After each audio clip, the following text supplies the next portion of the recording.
everybody, welcome to Learn with Steph. This is one of the videos as part of our Lessons in Law series.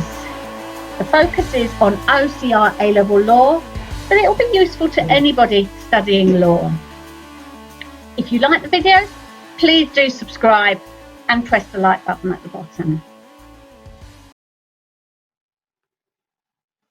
Hello, this is the first of 4 lessons looking at the topic of delegated legislation. For OCR A Level, you need to know what it is. You need to know the different types of delegated legislation, how delegated legislation is controlled, and you need to be able to evaluate these controls and to evaluate delegated legislation itself. In this first lesson, we're just going to look at what delegated legislation is and the 3 different types of delegated legislation.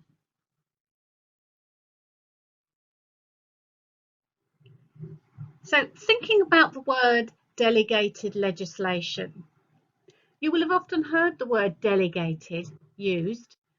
What does it mean when somebody says, I'm going to delegate that task to you? What does it mean? And then think about what legislation is. Perhaps look at one of my earlier lessons to remind yourself of what legislation is. If you put these 2 meanings together, you will work out what delegated legislation means. So, delegated legislation is law created under the authority of Parliament, but not actually by Parliament. So, Parliament gives its power to make law to somebody else.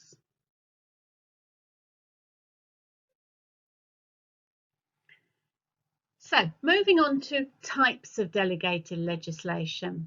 And there are 3 types that you need to know about.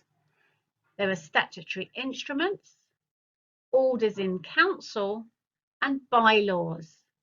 And for each of these 3, you need to know who makes them, what they are, you need to know their function, and you need to be able to illustrate all of this with some really clear examples. So, starting with statutory instruments. These are made by government ministers within their departments. So, for instance, the Transport Minister will work in the Transport Department, and they will have responsibility to make statutory instruments to do with roads.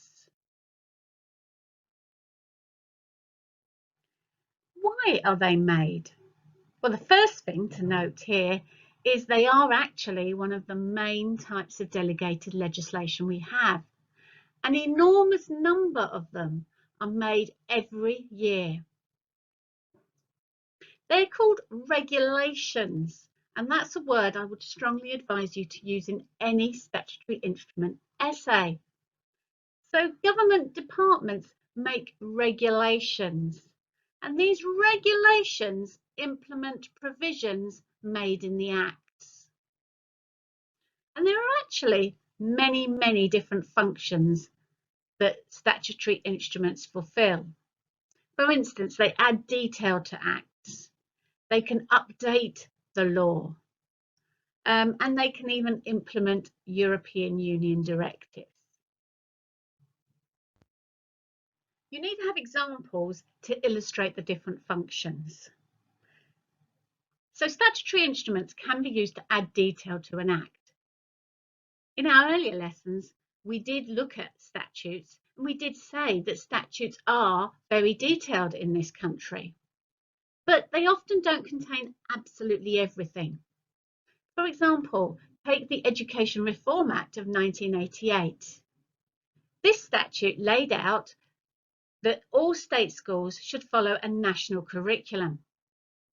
But it didn't say what was in that national curriculum. So it didn't state In year 8, you would be learning a specific subject in science or in history. The content of the national curriculum was formulated using statutory instruments. Statutory instruments are also used to update law. So every time, for instance, the minimum wage goes up, Parliament don't have to pass a new piece of legislation. They just use a statutory instrument to increase the minimum wage. They can be used to implement EU directives, such as consumer regulations are often used in this way. Clearly, as we come out of the European Union, this function will no longer exist.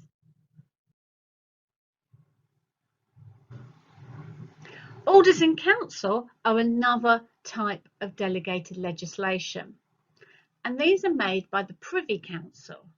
And the Privy Council is, if you like, a committee made up of senior ministers, both present and past, and the monarch.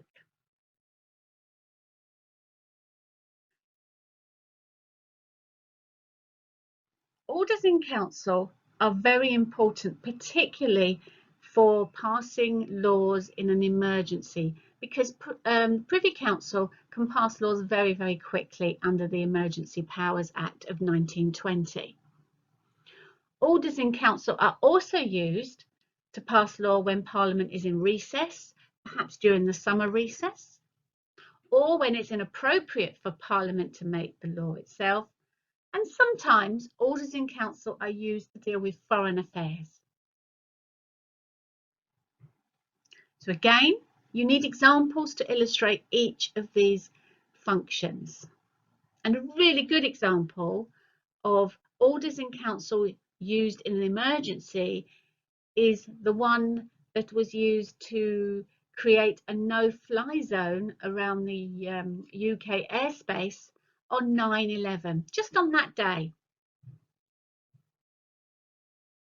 An order in Council was also used in the summer of 2003 when Parliament was in recess. It was used to downgrade cannabis to a grade C drug. An order is sometimes used when it is inappropriate for Parliament to make a law, such as when Parliament dissolves, ready for a general election.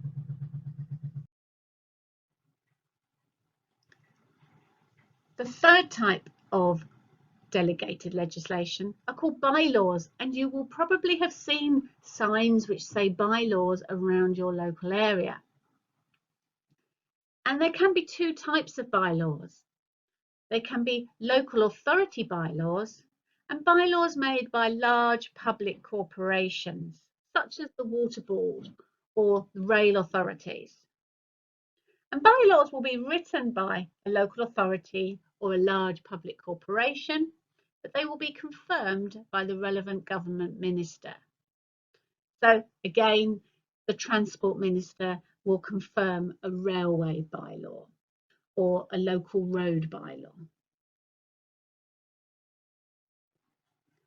Bylaws are used to control the behaviour of people, either within a geographical area or in relation to a specific company. You will have seen local authority bylaws on signs around your local area, such as dog fouling signs and parking restriction signs. Sometimes there are even signs forbidding alcohol drinking in public, or ball games, or barbecues in local parks.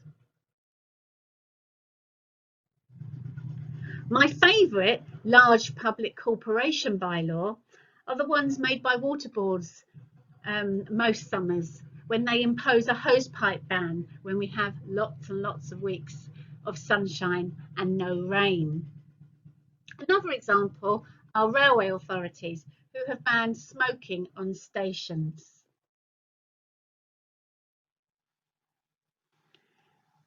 You could get a question, describe the three types of delegated legislation, and you'd write 4 paragraphs, the first one explaining what delegated legislation is, and then going through the 3 different types, each in a paragraph. You could equally get a question, describe 2 types of delegated legislation, or describe orders in council and bylaws, or any other combination. Or you could even get a 10-mark question, describe statutory instruments as a type of delegated legislation. You need to be prepared to answer any of those sorts of questions. Have a go at writing to time an answer to this question. Use the success criteria to help you. You should now know what delegated legislation is and different types of delegated legislation. And you should be able to answer a 10-mark question on those types. The next lesson will be on the controls of delegated legislation, starting with parliamentary controls. I hope you tune in for that lesson. Bye. That brings us to the end of this lesson in law. I hope you enjoyed it. If you did, please like it and subscribe to find more videos. Bye.